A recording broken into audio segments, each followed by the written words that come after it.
Hello friends, welcome back to బురాగ్ recipes. మీరు కనుక మన ఛానల్ని ఫస్ట్ టైం చూస్తుంటే సబ్స్క్రైబ్ చేసుకోవడం అస్సలు మర్చిపోవద్దు. ఇవాళ మన రెసిపీ ఆరోగ్యానికి ఎంతో మేలు చేసే ధనియాలతో చేసిన ధనియాల కారం. మరి ఇంకెందుకు ఆలస్యం, ముందుగా ఒక ప్యాన్లో 1 కప్పు ధనియాలను తీసుకుని దోరగా వేయించుకోవాలి. ఈ ధనియాలని చిన్న మంట మీద పచ్చివాసన పోయేంత వరకు వేయించుకోవాలి. ఇలా వేగుతున్న ధనియాలలో 10-12 ఎండుమిరపకాయలను కూడా వేసుకొని బాగా వేయించుకోవాలి. మీరు తీసుకున్న ఎండుమిరపకాయలు ఘాటుగా ఉండేవైతే కొద్దిగా తక్కువ వేసుకున్నా సరిపోతుంది. ఇప్పుడు వీటిని 1 నిమిషం పాటు వేయించుకోవాలి.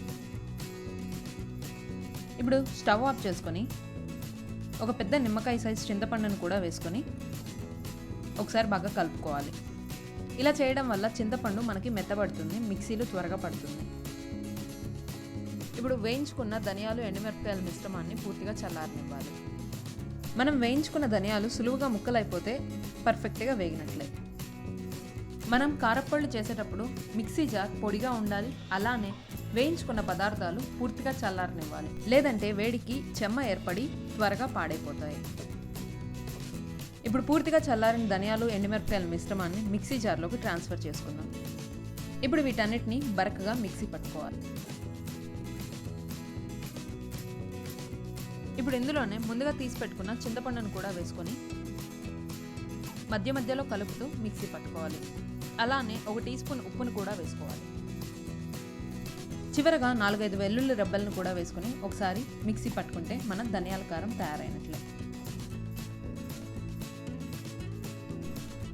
ఇలా తయారు చేసుకున్న ధనియాల కారంని ఒక ఎయిర్ టైట్ కంటైనర్లోకి ట్రాన్స్ఫర్ చేసుకుంటే మనం ఎప్పుడు కావాలంటే అప్పుడు వేడివేడిగా టిఫిన్స్లోకి, అలానే వేడి అన్నంలోకి నెయ్యి వేసుకొని తినండి, అదిరిపోతుంది.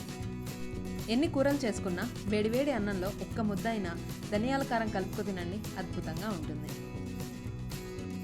మరి టిఫిన్స్కి వస్తే ఇడ్లీ, దోశ, వడ, పునుగులు ఇలా ఎందులో తిన్నా అద్భుతంగా ఉండే ఈ ధనియాల కారం మన ఆరోగ్యానికి ఎంతో మేలు చేకూరుస్తుంది.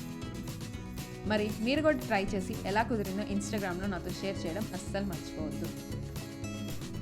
చాలా తక్కువ టైంలో తయారు చేసుకునే ఈ ధనియాల కారాన్ని మీ ఫ్రెండ్స్ అండ్ ఫ్యామిలీతో షేర్ చేస్తారు కదా. Thanks for watching.